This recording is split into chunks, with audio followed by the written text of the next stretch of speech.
Please note that this is just my personal opinion and also my ideas about how it could have been done better.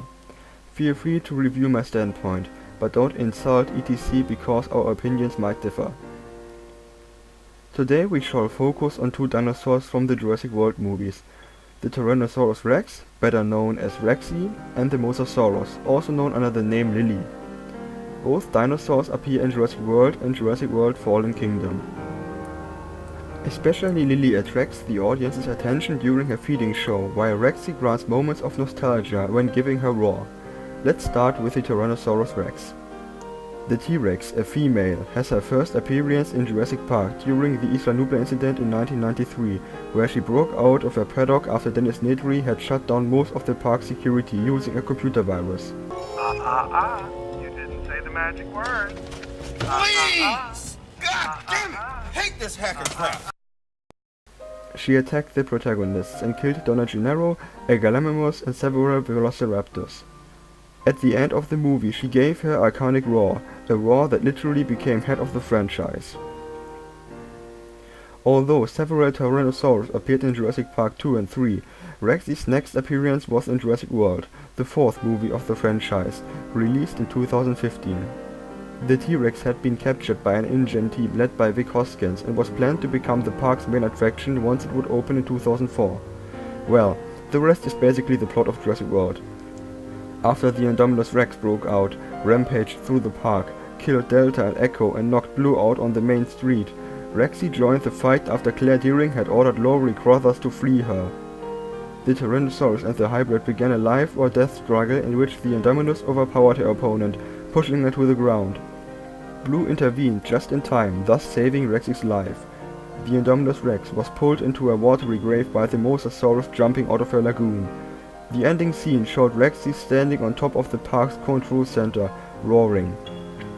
Many fans liked these scenes because Rexy and Blue worked together to fight off a threat, winning and in the end giving positive flashbacks to the scene from Jurassic Park where Rexy bellowed. However, a change started to show up already in Jurassic World. Rexy was still head of the franchise, but Blue would become the new dinosaur protagonist. Quite a major shift regarding the fact that velociraptors had been the antagonists in Jurassic Park. In 2018 the sequel to Jurassic World came out, Jurassic World Fallen Kingdom.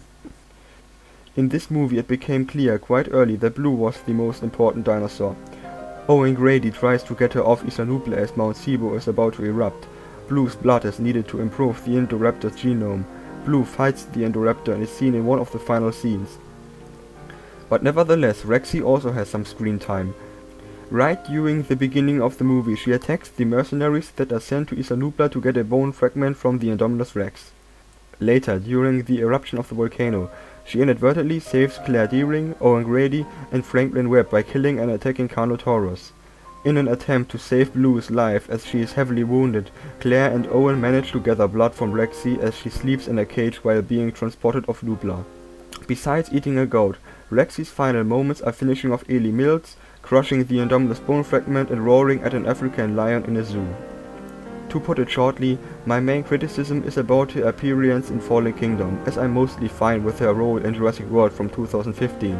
Back then she served a purpose, fighting the Indominus Rex, thus giving quite a badass fight for the audience. Her roar referred back to the first Jurassic Park movie. But in Fallen Kingdom I wonder why she even is in the movie. She attacks the mercenaries during the first scenes. Predictable and not necessary for the plot. It's just because of the eye-catching. Her next appearance is as she killed the Carnotaurus. This scene is quite irrational. Literally the entire island exploded behind them, and both the Carnotaurus and Rexy have nothing other to do than trying to kill each other and then even taking her time to roar? No matter whether a volcano is erupting, there is an earthquake or a tsunami flattening everything in its path, then predators run beside the prey, trying to save themselves. Purpose of the scene? Eye-catching. The only scene where Rexy really did serve a purpose was as Claire and Owen obtain blood from her to save Blue. There is a logical explanation why the plot needs the Tyrannosaurus during that scene. It's quite the opposite with the final scenes. There are tons of possibilities to let Mills die. The fleeing dinosaurs could run him over, Grady and the other humans could find him. He could ironically suffocate in the room that was flooded with a noxious gas. And yet the movie came up with a once more predictable scene. Rexy shows up, kills him and roars. Purpose? Again eye-catching. Oh, and by the way, many people argue that she prevented the creation of more carnivorous hybrids by crushing the Indominus bone fragment under her foot. I'm quite sure the Indominus skeleton survived the eruption of Mount Sibo. One could still get another bone fragment, and the Indoraptor's carcass is entirely intact. Besides one scene, Rexy wasn't needed for Fallen Kingdom's plot. She was just there for the eye-catching effect and for nostalgia as she roared after defeating the Carnotaurus and standing in front of the lion. However, Blue entirely became the new protagonist in Fallen Kingdom. There was no need to put Rexy in. I'm quite sure the screenwriters and producers were just afraid to offend the Rexy fanboys if their beloved Queen of the Dinosaurs wasn't part of the new movie. Rexy is still head of the franchise as she's on the cover of the DVD and the T-Rex skeleton sports the Jurassic font. But she just became unnecessary and expendable. How could this have been done better? My personal opinion, let Rexy die during the fight against the Indominus Rex. I don't know whether plans were already put up for Fallen Kingdom as Jurassic World was made, but in the aftermath this would have been a better way of continuing the Jurassic franchise. The Indominus Rex wraps her jaws around Rexy's throat, applying some pressure before Blue intervenes. Despite heavy bleeding, she gets back up and helps pushing the I-Rex towards the lagoon where the Mosasaurus kills her. However, Rexy's wounds are too bad. She slowly sinks to the ground and finally dies. This would ensure a last and epic fight, an honorable death of the fans' beloved T-Rex, an emotional scene like Rexy's slowly fading heartbeat. A good example for scenes like this is Godzilla's death in Godzilla 1998.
Still a good ending, the possibility for Blue to become the new protagonist, and the opportunity for Owen, Claire, Zack and Gray to carefully walk up to Rexy like saying thank you.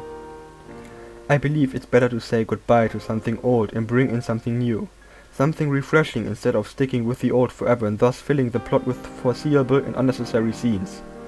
Han Solo also died in Star Wars 7, a beloved character. Were the fans sad? Yes. Did they outrage and quit on the franchise? No. Let's come to our second dinosaur, Lily the Mosasaurus. To be honest, it's quite the same problem as with Rexy. In Jurassic World she serves a purpose as she finishes off the Indominus Rex, but all her other appearances are just for attention-getter effect. They are not essential for the plot. Let's quickly sum up her scenes. Jurassic World, feeding show, killing a Pteranodon, Zara Young and the Indominus Rex. Fallen Kingdom, devouring a submarine, killing one of the mercenaries, swimming behind surfers near a coast, probably attacking them shortly after. I must say, I'm happy that they at least didn't portray her as the objectively good dinosaur like Rexy who only kills the bad guys. Dinosaurs are animals, they act by instincts, not morals. But in Fallen Kingdom one could scrap all of her appearances. It wouldn't change the plot in the slightest. She wasn't needed, she was just there to grab the audience's attention with some action scenes, just like Rexy. And let's be honest, did she really eat a submarine whole?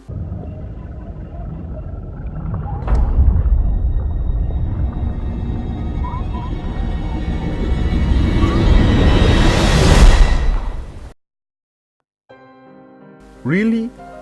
I guess I don't have to point out how illogical that scene is. It's like the I-Rex at the Gyros Fair hole.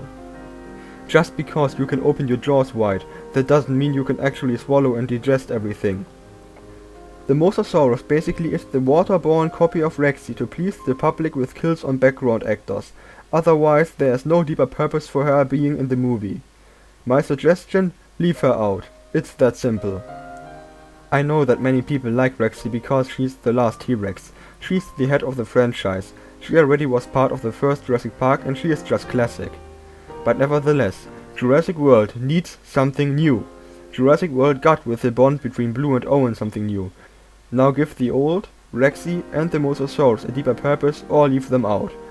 I already pointed a way out how that could have been done for Rexy, but that opportunity was missed. We'll see what will happen in Jurassic World 3, but for me the franchise died with Fallen Kingdom. Anyway, I'm eager to hear what you think about my thesis.